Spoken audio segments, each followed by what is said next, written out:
హిందూపురం మన్యం జిల్లా బాలకొండలోని శ్రీ అన్నపూర్ణాంబ సమేత కాశీ విశ్వేశ్వర ఆలయంలో గత 30 రోజులుగా శ్రీ మాదాంధ్ర మహాభారత పారాయణం భాగవత సప్తాహం భక్త శ్రద్ధలతో కొనసాగుతున్నాయి. ఆంజనేయ భక్త సమాజం ఆలయ నిర్మాణం ప్రతిష్ఠా కమిటీ సత్యనారాయణ స్వామి భక్త సమాజం ఆధ్వర్యంలో నిర్వహిస్తున్న ఈ కార్యక్రమంలో వివిధ కాలనీలతో పాటు పరిసర ప్రాంతాల భక్తులు పెద్ద సంఖ్యలో పాల్గొంటున్నారు.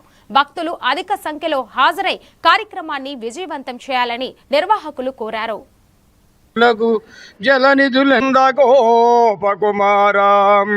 సకల పురాణార్థ జ్ఞాన విఖ్యాతుండునగు ఈశ్వరునిగాంచి అఖిల జీవతతికి ఆనందమొసగుచు నిర్భిమానతమై ధరణి నేలే సత్యమందు మిగుల శ్రీహరి మాయా గుణ విభూతులకు జలనిధులన్ పరగిన దీవులు వర్షములరయంగా కొలది వెట్ట.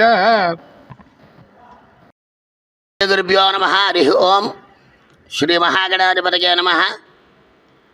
ప్రియ భగవద్ బంధువులారా, నేటికి 20 రోజులుగా శ్రీ అన్నపూర్ణాంబ సమేత కాశీ విశ్వేంద్రియాలని ఎలాగైతే మన అధీనం లేకుండా తిరుగుతూ ఉంటాయో, వాటిని కామము, క్రోధము, లోభము, మోహము, మరము, మాత్సర్యం నియంత్రణ చేస్తూ ఉంటాయో, ఆ ఆరుటిని కూడా కట్టి ఈ పంచేంద్రియాలను భగవంతుడి తాలూకా సాన్నిధ్యం చేరడానికి ఏర్పాటు చేసిందే భాగవతం.